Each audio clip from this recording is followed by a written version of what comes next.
अस्सलाम वालेकुम। कैसे हैं आप सब। इस चैनल को सब्सक्राइब करें, लाइक करें और शेयर करें। आज हमने लीनियर अलजेब्रा के एक्सरसाइज 4.4 का क्वेश्चन नंबर 2 करना है। ठीक है, क्वेश्चन 1 में से हमने यही बताना था कि वो लीनियरली डिपेंडेंट क्यों है। ओके, इससे पहले आपको यही पता चाहिए कि लीनियरली डिपेंडेंट और इंडिपेंडेंट क्या होता है। अगर आपको ये पता है कि डिपेंडेंट और इंडिपेंडेंट क्या होता है तो फिर आप इसको इजीली सॉल्व कर सकते हैं। ठीक है, चलिए हम क्वेश्चन 2 की तरफ चलते हैं। इसके सारे क्वेश्चंस एक जैसे ही हैं, स्पेशली क्वेश्चन 1 to 10। ओके, चलें स्टार्ट करते हैं क्वेश्चन 2। ये देखें, हमारा क्वेश्चन यही था, in each part determine whether the vectors are linearly independent or linearly dependent in R3। Okay, और ए पार्ट में ये तीन उन्होंने दिए हुए हैं। अब हमने वही लीनियर डिपेंडेंट और इंडिपेंडेंट के लिए जो फॉर्मूला मैंने आपको इसके प्रीवियस लेक्चर में बताया था, ये वाला यूज़ करेंगे। ठीक है, इधर U1 U2 U3 की जगह आप UV W भी लिख सकते हैं, ABC भी लिख सकते हैं, आपकी मर्ज़ी है। ठीक है, आप जो मर्ज़ी ऐड कर लें। ठीक है, चलें पहले प्रीवियस लेक्चर में जो था उससे थोड़ा बहुत पहले पढ़ लेते हैं। लीनियरली डिपेंडेंट कैसे पता चलेगा है, अगर आंसर हमारा ज़ीरो आ जाए ना तो वो लीनियरली इंडिपेंडेंट है। Okay, independent. ओके, लेकिन अगर ज़ीरो के अलावा कोई भी वैल्यू आंसर की आ जाए, ठीक है, चाहे वो आर्बिट्रेरी वैल्यू हो, चाहे 1 2 3 कुछ भी आ जाए, ज़ीरो के अलावा आए तो वो डिपेंडेंट है। ठीक है, ओके, अगर ज़ीरो आए तो सारी बात है वो किसी चीज़ पर डिपेंड ही नहीं करती, वो तो एक सोल्यूशन उधर ही ख़त्म हो जाता है। लेकिन ज़ीरो के अलावा कोई भी वैल्यू आ जाए वो डिपेंडेंट है। ठीक है ना, वो डिपेंड करेगी। आप इस चीज़ को जहन में रख लें, वो ज़ीरो के अलावा कोई भी वैल्यू आए वो लीनियरली डिपेंडेंट है, और अगर ज़ीरो आए तो वो इंडिपेंडेंट है। ठीक है, चले क्वेश्चन नंबर 2 करते हैं। ये देखें, ये मैंने लिख लिया था आपकी कन्फ्यूजन के लिए। अगर आपको समझ आए तो आप एक बार फिर देख लें। ज़ीरो आंसर आए तो वो लीनियरली इंडिपेंडेंट, और अगर ज़ीरो के अलावा कुछ भी आए तो वो डिपेंडेंट है। चलें क्वेश्चन 1 का 2 करते हैं। क्वेश्चन 2 में हमने यही फॉर्मूला जो यूज़ करना था, इस फॉर्मूले को लिखा। K1 वैसे U1 जो इसको हमने लेट किया था U1 लिख दी, प्लस K2 U2 लिख दी, प्लस K3 U3 लिख दी। ओके, अब ज़ीरो ज़ीरो इसका मतलब है कि ये वेक्टर का निशान लगाया हुआ है, इसका मतलब है कि इधर अगर कोई मैट्रिक्स है तो आप मैट्रिक्स लिख लें, सेट है तो सेट की फॉर्म पे लिख लें। इधर इन्होंने दिया है इन R3। ठीक है, तो इधर भी हमने R3 के मुताबिक R3 लिख दिया। ओके, तीन हमने जो सा है लिख लिया और एक सेट बना लिया, तीन एलिमेंट का एक सेट बना लिया। ठीक है, ये भी 0 0 हो गया। अब इसको वैसे अंदर जाके K1 K2 K3 को मल्टीप्लाई कर दिया, बाद में प्लस करना है, पर पहली को पहली में, दूसरी को दूसरी में और तीसरी को तीसरी में। ये देखें, -3 K1 plus 5 K2 plus K3, ये पहली को कर दिया। ओके, अब दूसरी में क्या है, 0 -K2 प्लस K3। ठीक है, ये लिख दिया, पर 0 लिखने की जरूरत नहीं, आप 0 लिख भी सकते हैं, गलत नहीं होगा। अगला 4K1 plus 2K2 plus 3K3, ये लिख दिया। ठीक है, और 0 वैसे। अब आपने इसको इक्वेट करना है, मतलब पहली को पहली के इक्वल रखते हैं, दूसरी को दूसरी को, तीसरी को तीसरी के। ये पहली किसके इक्वल है, 0 के, दूसरी भी 0 के और तीसरी भी 0 के। ये तीन इक्वेशंस हमारी बन गई। अब आपने इसको ऑगमेंटेड मैट्रिक्स में लिखना है। ठीक है, आप इसको साइमल्टेनियसली भी सॉल्व कर सकते हैं कि एक K2 है तो उस साइड पे एक को ले जाएं, फिर उसमें दूसरी में पुट कर करके आप वैल्यूज निकालें K1 K2 K3 की। बट अभी जो इजी मेथड है वो यही है कि आप इसको ऑगमेंटेड मैट्रिक्स बना लें और फिर उसकी रिड्यूस एशेलन फॉर्म बना के वैल्यू निकल आएगी। चलें करते हैं। ये देखें, ये ऑगमेंटेड मैट्रिक्स बना लिया। अब इसी को हमें रिड्यूस एशेलन फॉर्म में करना है। ठीक है, मतलब डायगोनल में 1 और 1 के नीचे और ऊपर 0 बनाने हैं। चलें, -3 इसको 1 बनाना है। चलें बनाएं, R1 प्लस R3 करेंगे तो 1 हो जाएगा ना, क्योंकि -3 + 4 क्या होता है, 1 हो गया। 5 + 2 7, 1 + 3 4 और 0 + 0 0 ही होगा। ओके, नेक्स्ट अब 1 के नीचे 0 बनाने हैं, तो R2 में तो 0 है, R3 में बनाने तो क्या करेंगे, R3 -4 R1, क्योंकि 4 - 4 0 हो जाएगा। चले, हो गया। 2 - 28 -26, 3 - 12 3 - 16 क्या होगा, -13। ठीक है, और 0 - 0 0 हो गया।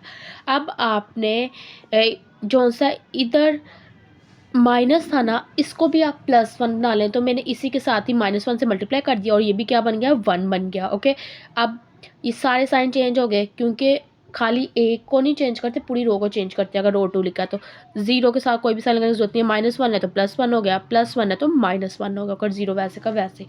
अब इसको पहले हम जो सा 13 से डिवाइड कर देते हैं। अगर 1/13 से मल्टीप्लाई करेंगे तो थोड़ी छोटी वैल्यू हो जाएगी, फिर इसको सोल्व कर लेते हैं। ठीक है, और 1 के ऊपर 0 बनाना है तो R1 - 7 R2 करते हैं। ये देखें, R1 माइनस 7 R2 इधर 0 आ गया, इधर भी चेंज हो गई, ठीक है। और इसको 1/13 से मल्टीप्लाई किया तो ये छोटी वैल्यू आ गई। अब इसको सोल्व करते हैं मज़ीद। R3 + 2R2 करेंगे तो ये देखें 0 हो गया, इधर 3 आ गया, ओके।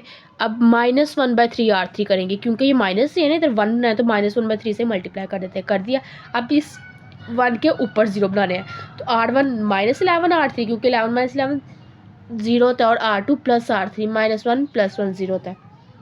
ये देखिए सारे चेंज हो गए। अब आप देखें तो K1 किसके इक्वल है, 0 के, क्योंकि आखिरी वाली वैल्यू हमेशा 0 के इक्वल के बाद वाली होती है। K2 किसके इक्वल है, 0 के, और K3 0 के।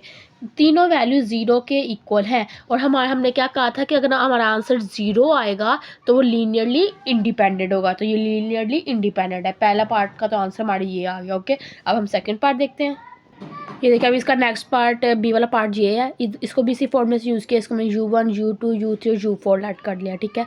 अब यही फॉर्मूले के अंदर वैल्यू पुट करते हैं। K1 वैसे के वैसे, U1 जो था उसकी वैल्यू पुट की, K2 U2 की वैल्यू पुट की, प्लस K3, ठीक है। फिर K3 को और U4 लिख दिया, K4 U4 K3 U3 ये सारा लिख के अब K1 को अंदर जाके मल्टीप्लाई करेंगे, वैसे ही हो गया। K2 को किया, फिर K3 को अंदर जाके और K4 को अंदर जाके, ओके।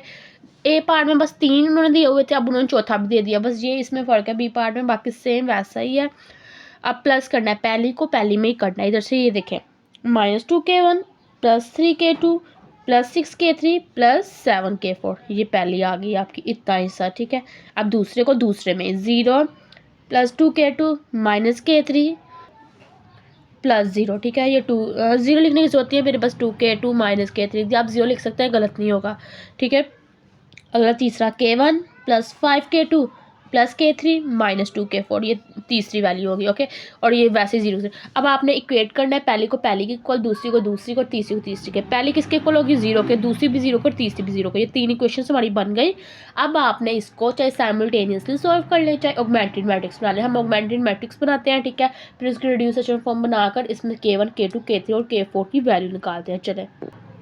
चले अब हमने जो सा ऑगमेंटेड मैट्रिक्स बनाया, ऑगमेंटेड मैट्रिक्स बनाने के बाद, ठीक है, ऑगमेंटेड मैट्रिक्स बनाया, उसके बाद हमें क्या करना है, डायगोनल में 1 और 1 से नीचे और ऊपर 0 बनाना है। तो सबसे पहले -2 को 1 करेंगे, क्या करेंगे, R1 + R3, क्योंकि -2 + 1 क्या होगा, -1 हो जाएगा।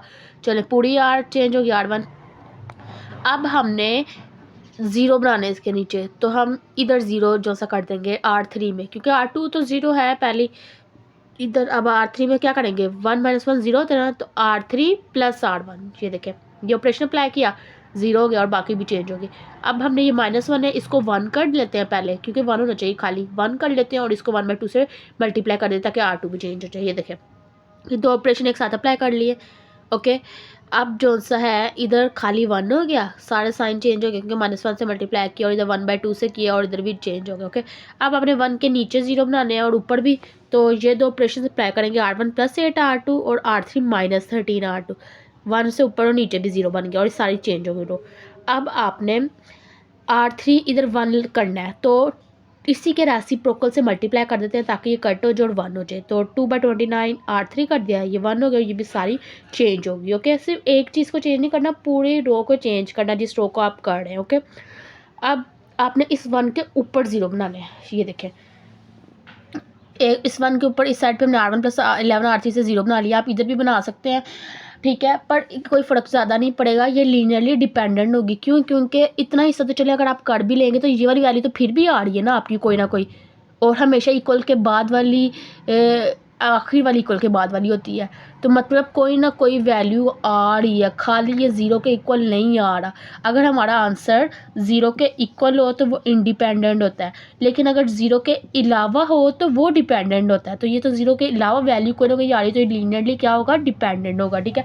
अगर आपको इस पार्ट में कोई मसला हो तो आप पूछ सकते हैं कमेंट सेक्शन में, ठीक है। और अगर वीडियो अच्छी लगे तो लाइक करें, शेयर करें, सब्सक्राइब करें। Thank you.